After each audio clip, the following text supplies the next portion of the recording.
Hello everyone. So this is my video 3 on magnetic properties of transition metal complexes. So in the earlier videos we have seen how magnetic moment can be calculated. In order to calculate the magnetic moment, two methods are used. The first method was known as Gauss method and the second method is known as Faraday's method. In today's lecture we will discuss about Faraday's method, its advantages, disadvantages. Then we will see how the magnetic moment value varies with temperature, and one more article will be covered in today's lecture, and that will be diamagnetic correction. So we have seen that whenever a substance is placed in a magnetic field of strength H, then the magnetic flux density or the magnetic induction that is given by B produced within the substance is given by this relation. B is equal to H plus 4 pi I. I is the intensity of magnetization. H is the strength of the magnetic field and B is the magnetic flux density or the magnetic induction which is produced within the substance. When we divide this equation by H, this equation is the result of that. B by H is equal to 1 plus 4 pi I by H, and that I by H is known as K. So this K, this is known as magnetic susceptibility per unit volume, or this is also known as volume susceptibility. So in Gauss method, which was used to measure the magnetic moment, we have seen that this volume susceptibility is calculated. Then this volume susceptibility is converted into mass susceptibility or specific susceptibility. So this is mass susceptibility. This is also known as specific susceptibility. This is called specific susceptibility. This is volume susceptibility divided by density, and we can convert this mass susceptibility or specific susceptibility into molar susceptibility by using this relation. Here m is the molar mass of the substance. This is molar mass. So today we will discuss Faraday's method for the measurement of magnetic moment. So first thing is that in Faraday's method we will measure, this method gives specific susceptibility. This specific susceptibility is also known as mass susceptibility, which is given by this relation. So this susceptibility, specific susceptibility or mass susceptibility is directly measured by this method. Is directly measured, and this is a advantage of this method, that we need not to convert volume susceptibility into mass susceptibility. So the second thing is, a very small amount of sample is required.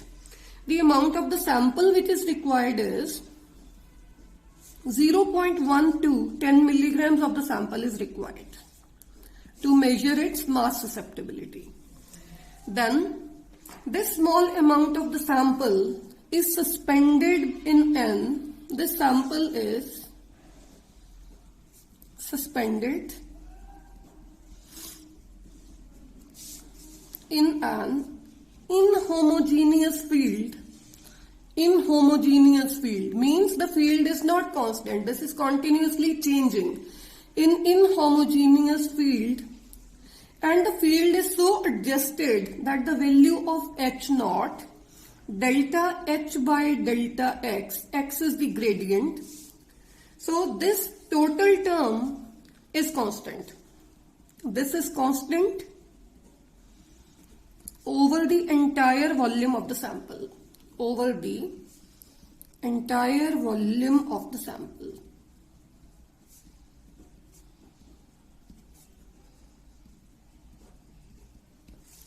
So we have seen that a small amount of sample is required. 0.1 milligram to 10 milligrams of the sample is required to measure its specific susceptibility. This is also known as its mass susceptibility.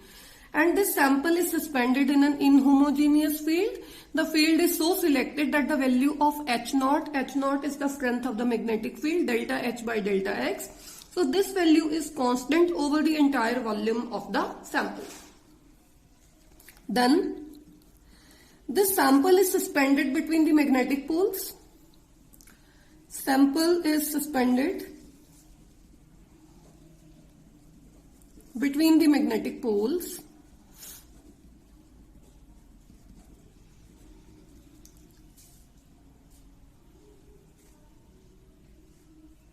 and the magnetic pole's magnetic field is so selected that the value of, as we have already discussed, that the value of this remains constant over the entire region which is occupied by the sample.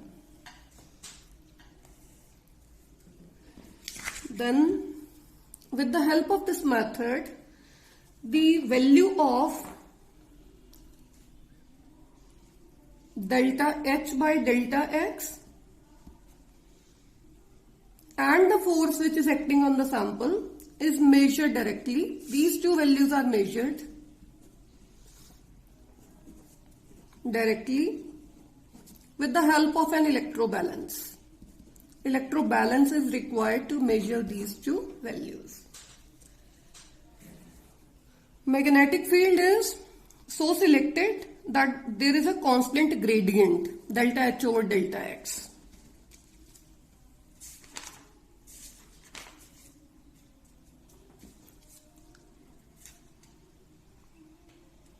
This is, what is this? This is the gradient of the field. Gradient of the field. So this is the whole setup which is used to measure mass susceptibility or specific susceptibility. Now the experimental setup.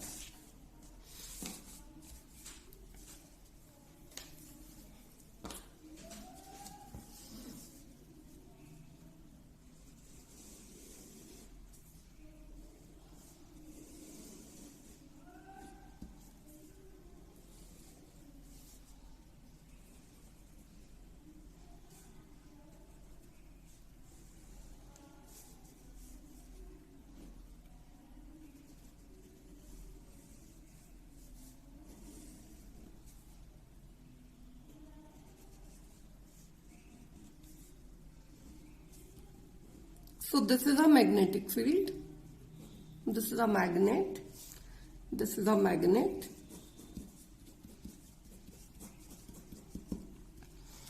Then we have the sample is suspended between this magnetic field. So here we have taken sample. And this is the electrobalance which is used. This is there.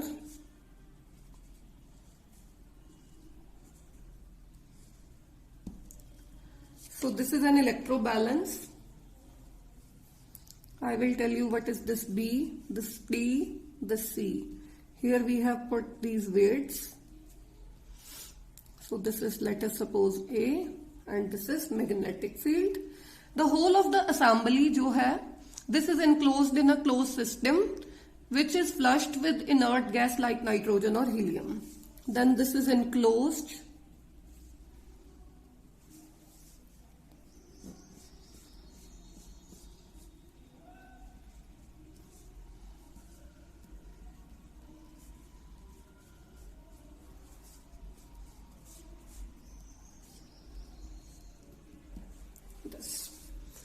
So here this A is sample. This B, what is this B? B is the arm of the balance. This is arm of balance. C is, you know, this is there.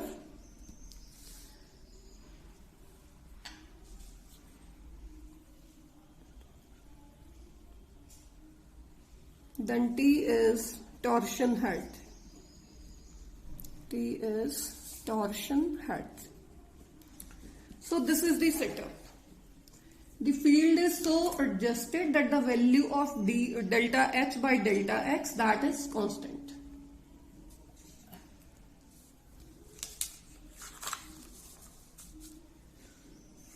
Now, let us suppose M is mass of the sample.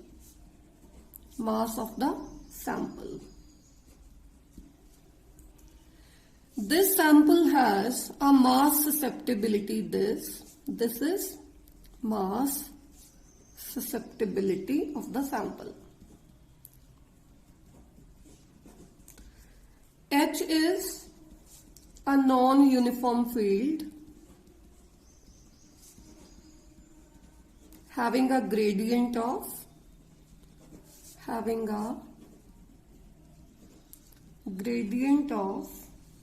in x direction. This is in x direction such that this is gradient delta H by delta x. So this is the mass of the sample. This is mass susceptibility of the sample. H, we know this is non-uniform field which is having a gradient in x direction, and this gradient is given by this delta H by delta x. Now the force which is measured directly using a quartz torsion balance is given by the force acting on the sample is given by this relation: mass of the sample, mass susceptibility, H, delta H by delta x. This is the value of the force measured.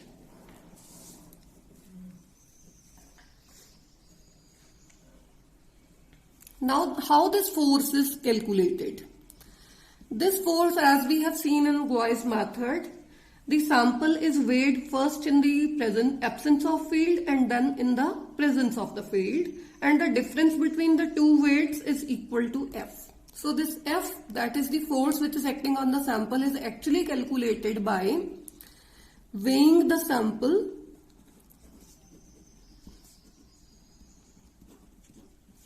in presence of field and then in the absence of field,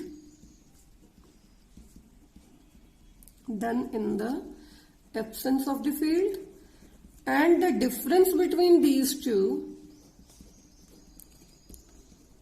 gives the value of F. Difference between these two will give you the value of F. So this F is calculated by using this. The sample is weighed first in the presence of the field and then the sample is weighed in the absence of the field.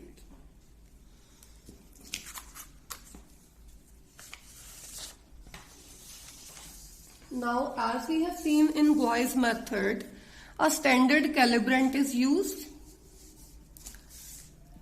and that standard which is used is mercury tetrathiocyanocobaltate, that is Hg, cobalt tetrathiocyanato, CNS tetra this.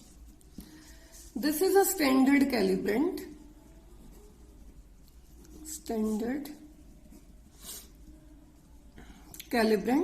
Whose susceptibility is known to us.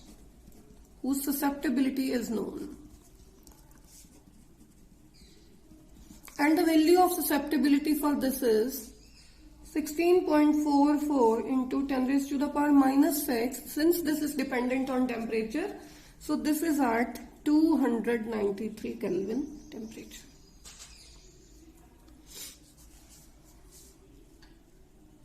Now, the magnetic field H as well as the gradient delta H by delta x, these two values are same for the sample as well as for the standard calibrant and for standard calibrant. Now, for the unknown sample whose susceptibility is not known to us, H delta H by delta x, this is equal to F by M into this. How this has come? From this equation. F is equal to M, mass susceptibility, H delta H by delta x. Keep it here. So this total term will be equal to F divided by M into mass susceptibility. So this H, delta H over delta X, that is field gradient along X direction. This is equal to F over M into this. So this is for the unknown sample. Now for the standard calibrant, for standard, this is H, delta H by delta X, that is equal to standard, mass of the standard substance, mass susceptibility of the standard. So we have these two equations, equation number 1 and equation number 2. So if you want to write here unknown sample, you can write U, this is also U, for the unknown sample. Now equating equation 1 and 2. Equating 1 and 2. It will become, if you equate this value is same, since we are using the same setup, the field will be constant, the gradient will be constant for the sample as well as for the standard. So equating these two, we get this equation, Fu over Mu into mass susceptibility of the unknown sample. This is equal to force acting on the standard, mass of the standard substance into susceptibility of the standard. So all the values are known to us except this value. So mass susceptibility of this will be equal to, this will be equal to Fu into Ms into susceptibility of the standard over force acting on the standard substance into mass of the unknown sample. So this is how we can find out the value of molar susceptibility. For the unknown sample, this value is known to us. Now we will discuss the advantages of Faraday's method. So this can come in paper. Advantages of Faraday's method. The first advantage is that a small amount of sample is required. Small amount of sample is required. Sometimes we have very small amount of the sample. So Gauss method cannot be used because in Gauss method large amount of sample is used, that is approximately 1 gram of the sample. But in this case 0.1 to 10 milligram of the sample is required. Small amount of sample is required. जो Gauss method है, Gauss method ਦੇ ਵਿੱਚ the amount of the sample which is required is approximately 1 gram, whereas in the case of Faraday's method, the amount of sample which is required to maximum 10 milligrams of the sample is required. So this is the first advantage. Now the second advantage is what we measure using Faraday's method. Using Faraday's method, we can measure mass susceptibility directly. We have seen that this is measured directly. Whereas in the case of Gauss method, what we measure is, this is Faraday's method. And in Gauss method, we measure volume susceptibility, that is K. Then that volume susceptibility is converted into specific susceptibility by dividing it by density. So if the density of the sample is not known precisely, we cannot find out the value of mass susceptibility using Gauss method. Because in the case of solids, it is very difficult to determine precisely the density because the values of density depend upon the packing of solids. So density of the solids is not known precisely because if we want to calculate the density precisely, then we have to pack the solid very precisely. Very close packing should be there. So, and value of the density depend upon packing of solids. So this depends upon packing of solids. And this packing of solids, this cannot be done precisely. That is why density of the solids cannot be measured precisely. So the value of mass susceptibility cannot be measured precisely.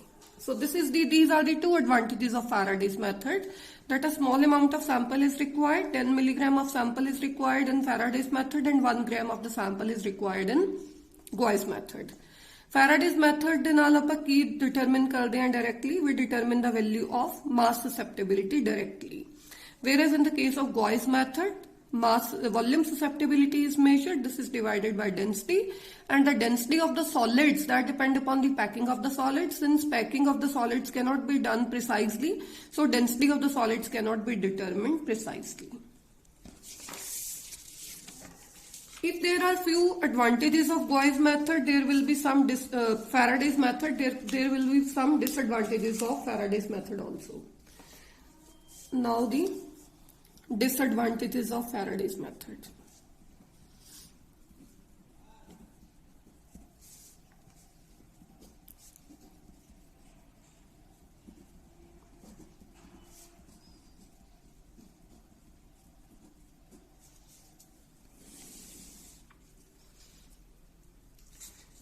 The main disadvantage of Faraday's method is that here we are using an electrobalance, and the equipment is very delicate and difficult to handle. Equipment is delicate and is difficult to handle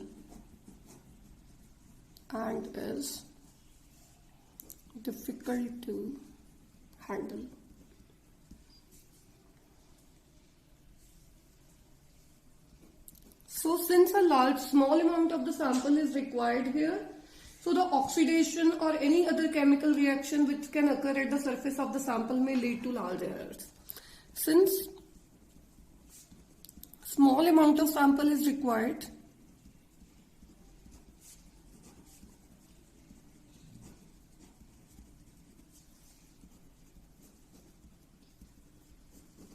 so in case oxidation or any other reaction at the surface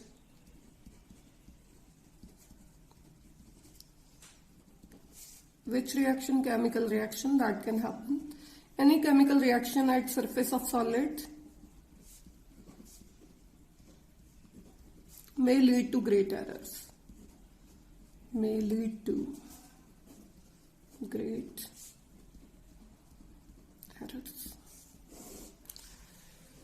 So this is Faraday's method for the measurement of magnetic moment.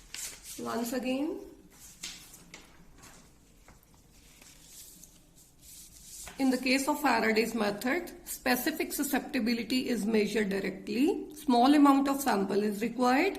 The sample is suspended in an inhomogeneous field. H0 or H, you can take it H also. H is the strength of the magnetic field, and delta H over delta X is the gradient of the magnetic field along x-axis. Sample is suspended between the magnetic poles having strength H, delta H by delta X. Delta H by delta X and these two values are measured directly with the help of an electrobalance. So this is the experimental setup. Experimental setup is very simple. In the case, this is electrobalance, right? This is an electrobalance. So mass of the sample, M is the mass of the sample which is taken in this ampule. Mass susceptibility is measured. H is the non-uniform field having a gradient of this. Force acting on the sample, that is measured by weighing the sample in the presence of the field and in the absence of field. Then the force acting on the sample is equal to mass of the sample which is taken into mass susceptibility. H is the strength of the field, and this is the gradient of the field. So as in the case of Gauss method, we have used a reference. Here also we use a reference or the standard calibrant. The standard calibrant which is used here is mercury tetrathiocyanate, whose mass susceptibility is known to us. This is a standard which is used. Its mass susceptibility at 298 Kelvin is given by this relation. So these two values will remain same for the standard calibrant as well as for the unknown sample. The force acting on the unknown sample is first calculated, and then the force which is acting on the standard calibrant is calculated. Then equating these two equations, we get this equation, and from here the mass susceptibility of the unknown sample can be found out. These are the advantages of the Gauss method. A small amount of sample is required in not in Gauss method, in the Faraday's method. And with the help of Faraday's method, we measured mass susceptibility directly. because in the case of solids, it is very difficult to determine mass susceptibility precisely because density of the solids is not known with accuracy.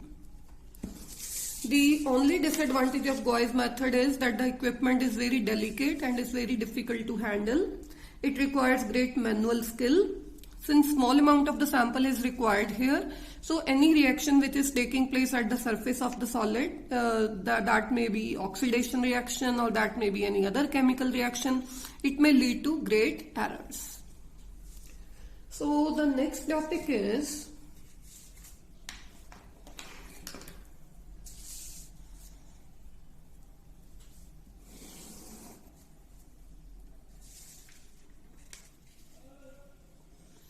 experimental measurement of magnetic susceptibility by Gauss method. We have just seen what is the meaning of what is Gauss method, and now we will discuss the experimental measurement of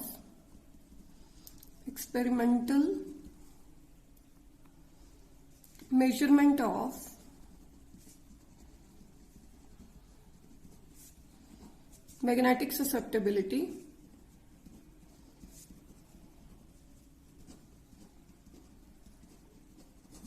by Gauss method.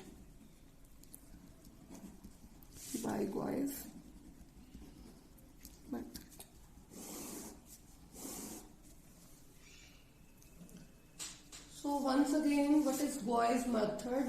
Which equation was used there?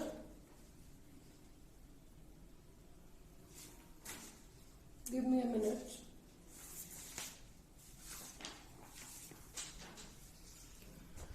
So this was Gauss method. The force which was acting on the sample was calculated.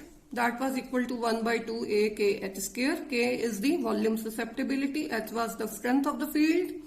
If the sample is surrounded by air, we know that the susceptibility of air has to be subtracted from this. So that was K minus K dash. Gauss tube itself is made up of hollow specimen. This will develop a force and this develop will act in the opposite direction. It will be negative. So this is made up of a diamagnetic material. So we need to subtract it from this. So since the value is negative, so this was added plus delta.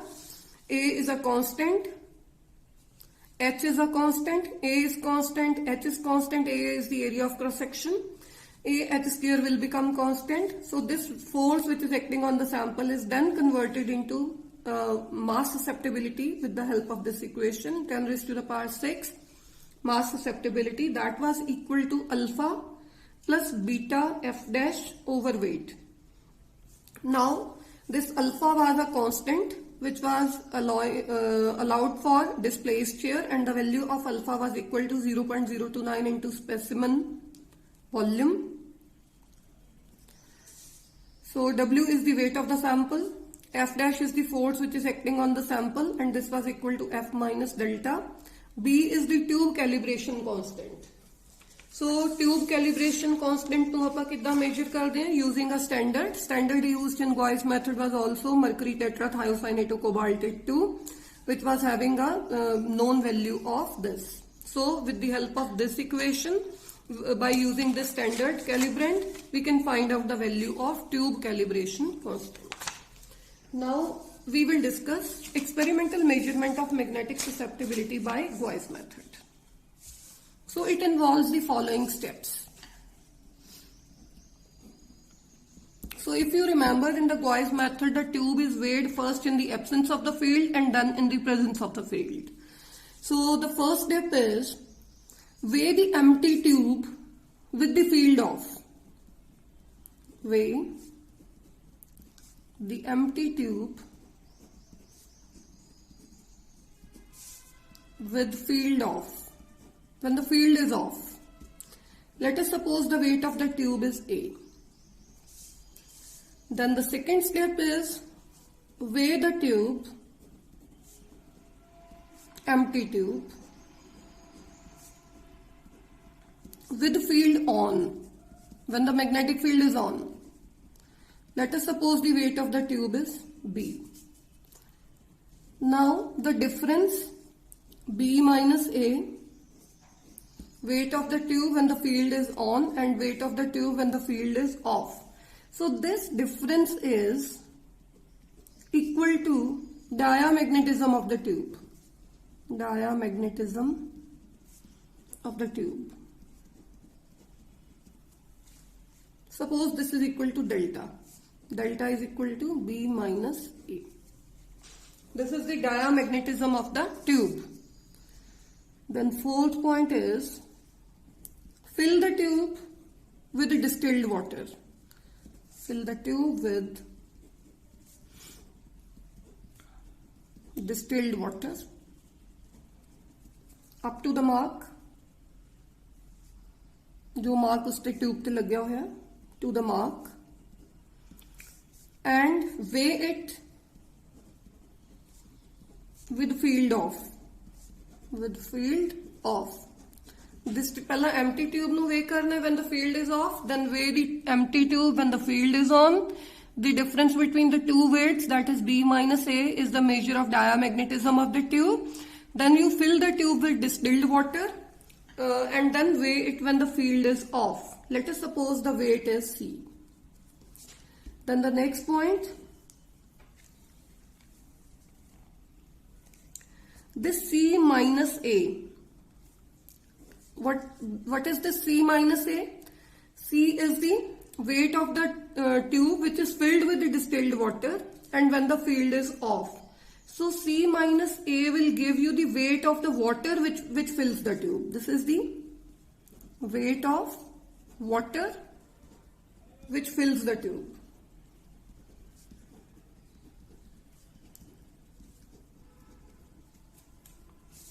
So now we know the weight of